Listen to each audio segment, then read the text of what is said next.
Salam Bapak Ibu Saudara yang dikasihi oleh Tuhan Yesus Kristus. Hari ini renungan kita akan berbicara tentang miliki hati lemah lembut. Untuk memiliki hati yang lemah lembut itu butuh suatu perjuangan yang panjang. Orang yang hatinya lemah lembut, senyumnya, sikapnya akan manis. Kata-katanya tidak melukai sesama, baik sekarang di dalam WA pada waktu chatting atau di media sosial, apalagi di gereja atau di keluarga. Semua akan dilakukan kalau memiliki hati yang lemah lembut, maka sikap itu tidak akan pernah ada oleh orang-orang yang lemah lembut. Lemah lembut ini juga akan membuat hati yang sungguh-sungguh panjang sabar. Dikatakan Alkitab, pembaharuan budi setiap hari, dan orang yang telah memiliki hati lemah lembut pasti hidupnya memiliki bumi dan hidupnya selalu sejahtera, bahkan di kekekalan pun, yaitu di langit baru dan bumi baru akan dimilikinya.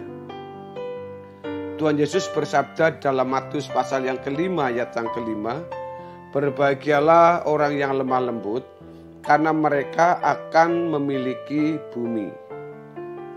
Saudaraku yang dikasihi oleh Tuhan Yesus, selama kita hidup dan mau melihat hari-hari hidup yang baik terhadap siapapun, orang tersebut akan bisa bergaul dan akan memiliki sikap hati yang rendah hati.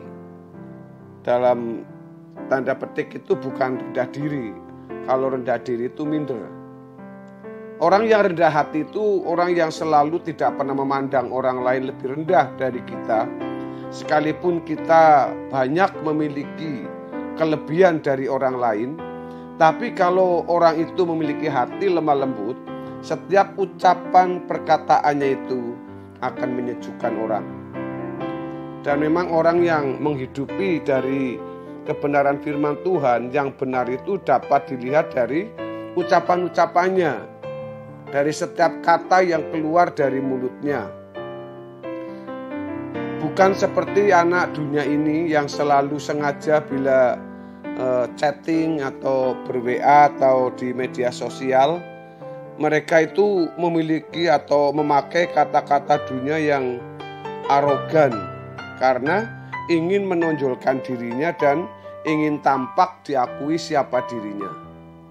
Hidup hari-harinya tidak pernah mau mengalah dan sikapnya sombong, di mana-mana buat masalah. Lalu bagaimana dengan kekristenan kita, orang yang percaya kepada Tuhan? Kalau Tuhan mengatakan berbahagialah orang yang lemah lembut karena mereka akan memiliki bumi. Kalau ada orang yang sombong, orang yang merasa punya segala-galanya, merasa bisa segala-galanya, orang itu tidak akan pernah mewarisi bumi. Orang yang rendah hati akan menyadari bahwa dirinya itu adalah anak Allah atau bangsawan yang menunjukkan memiliki kasih kepada sesama dan akan ditunjukkan kepada orang lain. Apakah setiap sikap yang dilakukan, setiap perkataan yang diucapkan melukai hati orang lain atau tidak, yaitu sikap yang rendah hati ini, saudara. Bapak Ibu yang dikasihi oleh Tuhan Yesus, orang yang memiliki kerendahan hati atau rendah hati akan memiliki negeri dan hidupnya akan mengalami sejahtera. Dalam Mazmur pasal yang ke-37 ayat yang ke-11 mengatakan, tetapi orang-orang yang rendah hati akan mewarisi negeri dan bergembira karena kesejahteraan yang berlimpah-limpah. Dan jangan takut terhadap orang fasik, saudara. Mereka boleh merencanakan atau merancangkan segala sesuatu yang jahat kepada Anda. Jika hidup Anda seperti Tuhan Yesus, Allah yang ada dalam hati kita yaitu melalui Roh Kudus, akan melindungi dan tidak akan terlelap. Anak-anaknya selalu dalam proteksi, dalam perlindungan Tuhan. Serta orang yang rendah hati itu akan selalu diingat-ingat. Pembalasan itu bukan hak kita ketika kita dilukai, kita disakiti. Di dalam Mazmur pasal yang ke-37 ayat yang ke-12, orang fasik merencanakan kejahatan terhadap orang benar dan menggertakkan giginya terhadap dia. Bapak Ibu yang dikasih oleh Tuhan Yesus, orang fasik kalau tidak bertobat segera, maka hari hidupnya akan mendekat. Dan ini jangan sampai mendekat sampai kepada ketika orang itu pulang atau meninggal dunia. Artinya kalau orang itu sampai kepada kondisi ini, mereka akan binasa. Lalu dilanjutkan dalam pasal 37, Mazmur 13, pasal 37 ayat 13 maksudnya, Tuhan mentertawakan orang fasik itu, sebab ia melihat bahwa harinya sudah dekat. Tuhan Yesus datang ke bumi, mengajar kebenaran, yaitu hidupnya agar menjadi teladan atau menjadi role of mode atau model dari keteladanan yang dimiliki oleh Tuhan untuk menjadi modelnya orang yang percaya. Tuhan datang ke dunia ini bukan membawa agama, ya. Maka firman Tuhan mengatakan kalau agama itu ada hal-hal yang harus dilakukan, hukum-hukum yang dilakukan, tapi Tuhan Yesus mengatakan jangan balas jahat dengan jahat.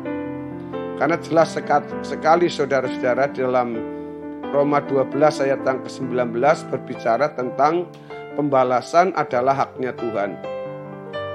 Saudaraku yang kekasih, dalam Roma 12 ayat 19 mengatakan, janganlah kamu sendiri menuntut pembalasan, tetapi berilah tempat kepada murka Allah, sebab ada tertulis. Dan Tuhan Yesus juga ajarkan, jika ada seterumu lapar, beri mereka makan atau pakaian. Jika saudara ada kelebihan, ya, berikan kepada mereka. Termasuk orang yang membuat bisnis Anda jatuh karena gosip-gosipnya dan orang yang melukai hati kita. Jadi hidup itu bagaimana kita hanya kumpulkan, bukan apa yang kita raih, kita capai di bumi ini, tapi mengumpulkan harta di surga. Termasuk kalau kita kaya, banyak berlian, jual dan bagi-bagi ke orang miskin, tetangga, dan di keluarga besar yang mau sekolah, anak-anaknya dibantu dengan memberi. Artinya kita sedang mengumpulkan harta di surga. Paulus juga menjelaskan dalam Roma pasal 12 ayat yang ke-20 berkata, tetapi jika seterumu lapar, berilah dia makan. Jika ia haus, berilah dia minum. Dengan berbuat demikian, kamu menumpukan bara api di atas kepalanya. Saudara yang dikasihi oleh Tuhan Yesus, berjuang sampai hidup dipimpin oleh Roh Kudus dan tidak lagi hidup dalam hawa nafsu dunia. Tidak ambisi punya mobil mewah, rumah besar dan banyak, sedangkan di mana-mana banyak orang miskin, makan saja susah. Jahatnya kalau itu saudara atau tetangga yang ada itu sampai hal seperti itu, kita itu seperti orang yang jahat, saudara. Sedang saudara kita memiliki uang berlimpah-limpah, makanan yang berlebih bahkan sampai dibuang. Hingga dalam Galatia 5 ayat 16 mengatakan, maksudku ialah hiduplah oleh roh, maka kamu tidak akan menuruti keinginan daging. Saudara, di dunia ini masih banyak orang yang sakit rohani, masih selalu gila hormat, hati masih suka dengki, apalagi ada yang melebih dari dirinya, mulutnya bisa jadi ember atau suka bergosip. Hati-hati dengan ngerasani loh Bapak Ibu. Itu cara-cara anak dunia yang sombong. Orang yang sombong itu dibenci Tuhan, dan orang yang sombong itu akan mudah jatuhnya. Di dalam Galatia 5 ayat 26 mengatakan, dan janganlah gila hormat, janganlah kita saling menantang dan saling mendengki. Jadi menjadi milik Kristus hidupnya, tidak sakit jiwanya, tidak gila hormat lagi, kasihnya terhadap sesama dapat dirasakan di mana dia berada, orang merasakan. Jadi semua keinginan daging telah disalibkan. Seperti Galatia 5 ayat 24, barang siapa menjadi milik Kristus, ia telah menyalibkan daging dengan segala hawa nafsu dan keinginannya. Bapak Ibu, kesempatan yang Tuhan berikan agar hidup kita berjuang, yaitu dengan lemah lembut, kita harus nyambung, harus kerak dengan Tuhan Yesus. Seperti saudara pakai sabuk pengaman, pakai helm, harus kerak. Ya, seperti itu kehidupan kita ketika kita dengan Tuhan yang merupakan Raja kita. Bapak Ibu, kiranya kebenaran firman Tuhan memberkati kita semua hari ini. Tuhan Yesus memberkati. Salam.